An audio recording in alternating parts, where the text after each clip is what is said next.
Okay, we've got our cover laid flat. Now, I was lucky enough to be, oh no, I got that on the tape, given a whole lot of handmade books. And these are all the pattern papers out of the handmade book. Some of them have some weird stuff on it. Some are just patterns or words. But these are fantastic because of the size. The size will cover the whole cover and have room to fold in. So I'm finding that I cover my books with these, and then I put the special papers and whatever else over the top. That basically will just make it really, really sturdy. Okay, so, and it'll give you something to adhere to. Now there's two ways of doing this. You can use double-sided tape. I have this Who-Wacadoo Work Zone double-sided tape. And what I like to do is I like to put it right here next to my edges, and then the rest I use glue. Okay, so I find with the glue it just gets bubbly and all that sort of stuff, and it doesn't sit flat. But I have found a fantastic remedy, which I learned when someone was talking about gluing down vellum. So,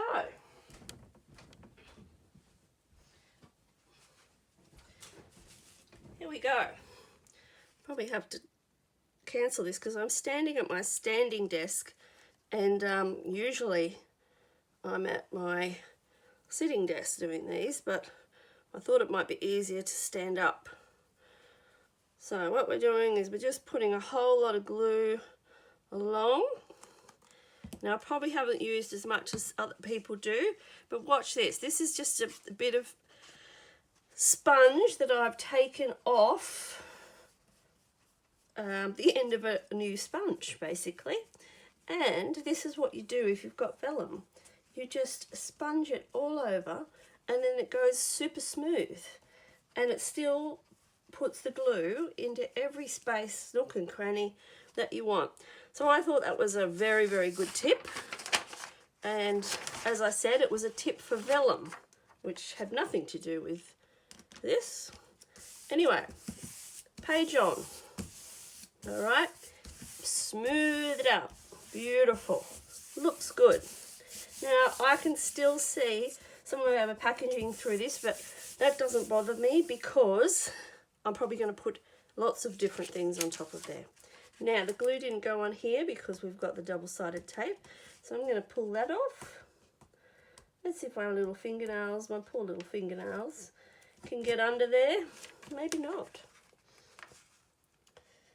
I do have a poker, and I do have a one of these, Stanley, to help me. There we go. Yay. Now you're going to behave. Smooth that to the side. And then this one. Get that little Stanley knife in there and pick up that edge. There we go. Smooth that to the side. And that looks pretty good. It's still got a few little bubbles in there, but not as many as if you had just put the glue on and let it go. Now with your bone folder, I would again go in, just get those creases in there while it's nice and wet still.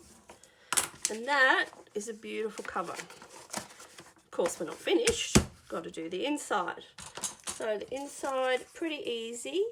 Just trim off, give yourself a couple of mils before you hit the paper, because what you're going to do is you're going to fold that in. Now I have made a handmade device that helps me with this, but for this demonstration I'm just going to show you how to do it without. Okay, now again, let's pop some glue on top.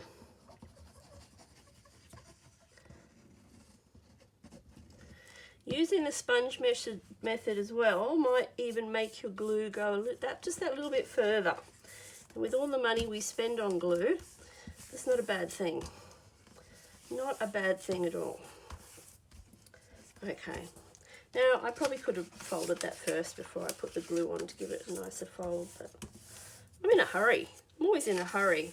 Those of you who craft like your life depends on it, you're one like me. I'm always in a hurry. I don't know why. It just happens that way. Okay, these little corner bits, what we're going to do is push them down, because what that does, it gives us a nice corner. It covers the corner. All right, so it means that we don't see any of that brown packaging coming out from behind the corner. So a bit of zigzag, a bit of sponge, up we go. As you can see, I push up through the middle and then I go out. I really think that works well. Bone fold the corner, just give him a little squish. Another corner, another side. Over we go. Lovely. Oh, I didn't put the sponge on that one.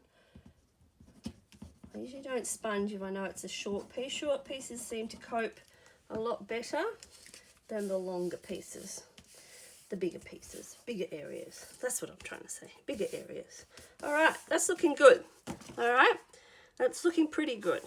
I've got cover on everything. It's holding it all together. I'm all good.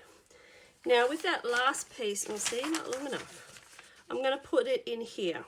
So all I'm going to do to get measurements for that is a pencil mark, about there I think, and a pencil mark there. Now, I'm a bit old-fashioned, I guess, or I come from an art background where I use my steel ruler for cutting. So I'm always on a graph sheet. I don't even know what you call that. It's not a graph sheet. Cutting board, that would be a better word. And then I just cut. Keep these bits. You never know what you might need these little bits for.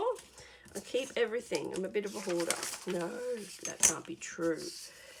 Yes, I think once you get into junk journaling, you start keeping absolutely everything. Okay, just making sure that's straight. And I can't quite get to the bottom, but that's okay. Doesn't have to be perfect, because we are junk journaling. That is why. See, that little bit would look cute on something. I'm not sure what, a tag or a embellishment, some sort of thing. Right, bring this baby back over.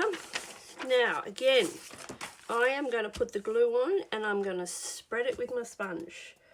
Okay, that way I'm going to get a much, much, much better. Oh, this thing just doesn't want to come out fast enough for my liking. Anyway, going to get a much, much better feel and much better adheration. Is that the word? Adherence. Gluing, sticking together. Come on. See, I must be just way too impatient. All right, let's try that. Just spreading it across.